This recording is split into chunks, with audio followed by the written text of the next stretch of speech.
अस्सलाम वालेकुम students, class 8 subject math, lecture number 1, unit number 7, fundamental of geometry. Parallel lines, if two lines laying on the same plane never meet, touch or intersect at any point, then these are called parallel lines।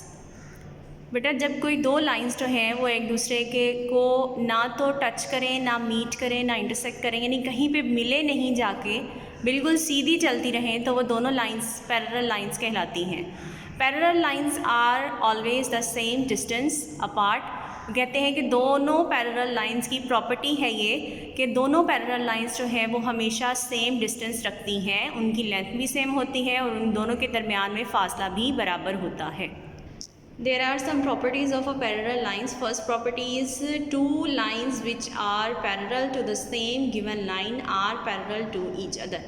आपके सामने बेटा तीन lines हैं, L, M और N। वो कहता है कि अगर दो लाइंस एक दूसरे के पैरेलल हैं तो इसी तरह से लाइन L जो है वो M के और M जो है वो N के पैरेलल है, और इसी तरह L पे आने वाला हर पॉइंट जो है वो M के हर पॉइंट के इक्वल, और same to same M line के ऊपर कोई भी पॉइंट आता है तो वो N के इक्वल होता है। सेकेंड प्रॉपर्टी है आपकी, if three parallel lines are intersected by two transversals in such a way that the two intercepts on one transversals are equal to each other, the two intercepts on the second transversals are also equal।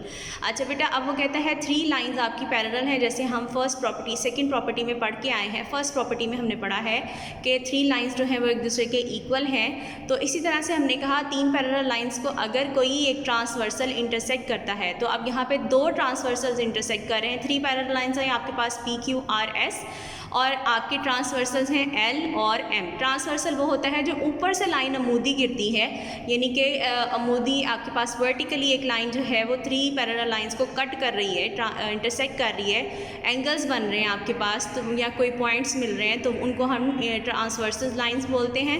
अब L और M जो है वो transversal lines हैं, ये जो है वो इंटरसेक्ट कर रही हैं P, Q, R, S को, P, Q, R को, और यहाँ पे हमारे पास जो इंटरसेप्ट पॉइंट आए हैं वो हैं A, B, C, D, E, F।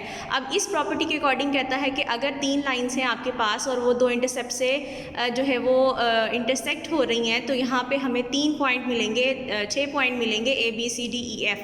तो अब यहाँ पे वो कहता है कि यहाँ पे आपके पास जो फर्स्ट टू पैरेलल लाइंस हैं P और Q, उनके इंटरसेप्ट एक दूसरे के इक्वल हैं, यानी A is equals to B, AB is equals to B, C, और इस तरह से DE is equals to E, F।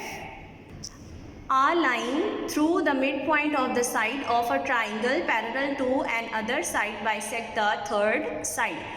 In figure, point B is the midpoint of AC। आप देखें ट्राइंगल आपकी AEC जो है उसमें BD is your midpoint, ठीक है। वो एक लाइन है जिसने आपकी AC और CE लाइंस को मिड पॉइंट दिया है। AC लाइन का मिड पॉइंट B है और CE का D है, ठीक है। अब वो कहता है in figure point B is the mid point of AC जो है उसका मिड पॉइंट B है, जबकि अगर ये B होता है तो हमें पता है कि BD is parallel to AE, ठीक है। अब उसकी बेस जो है वो AE है, तो जो भी लाइन इसको ट्राइंगल को इंटरसेक्ट करेगी, बिल्कुल मिड पॉइंट बनाएगी, तो वो क्या होगी उसके parallel. Therefore from the above property D is also the mid point of CE, और सेम टू सेम कहते हैं एक साइड उस ट्राइंगल की AC है, दूसरी CE है, तो AC का मिड पॉइंट B बन रहा है, मिड पॉइंट मतलब दरमियान में आने वाला पॉइंट, और इसी तरह CE का जो है वो D बन रहा है।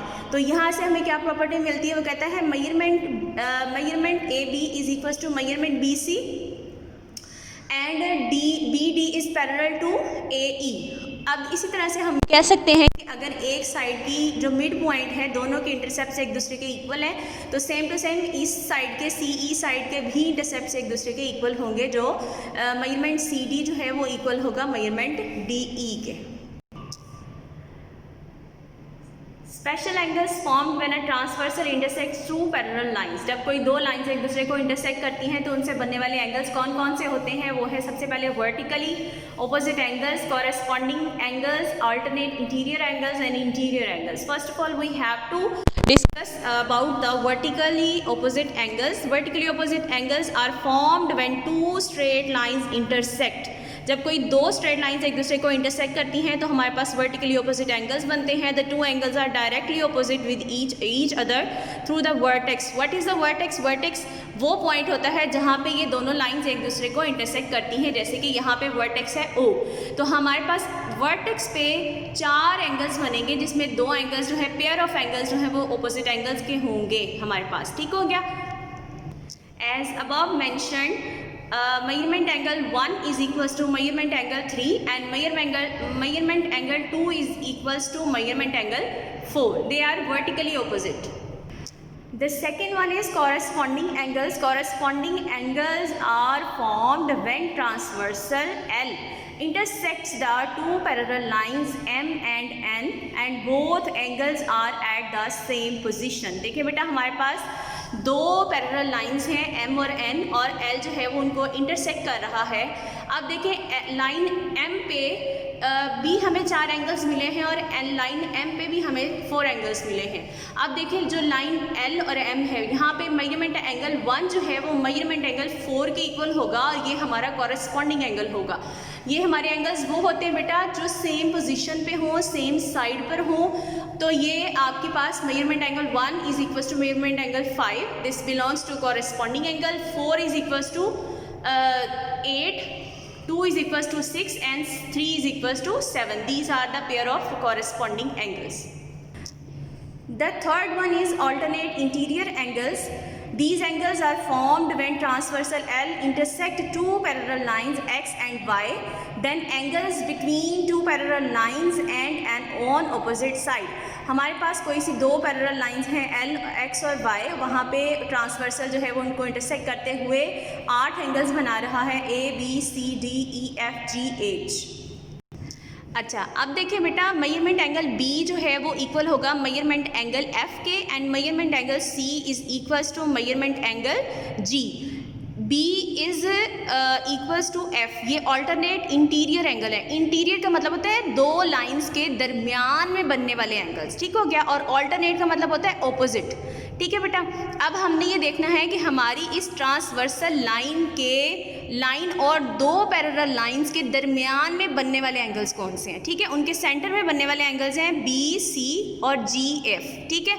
ये हमारे दो लाइंस के दरमियान वाले एंगल हैं जो इंटीरियर एंगल्स आ गए. अब ऑल्टरनेट इंटीरियर एंगल्स क्या होंगे? ऑल्टरनेट का मतलब है जो लाइन के ऑपोजिट साइड पे होंगे. ठीक है. जैसे इस दोनों लाइंस जो है X और Y के दरमियान वाले angles B, C, G, F हो गए. तो ऑल्टरनेट एंगल कौन से होंगे? B and F, C and G. So they are called the alternate interior angles. The last angle is interior angles.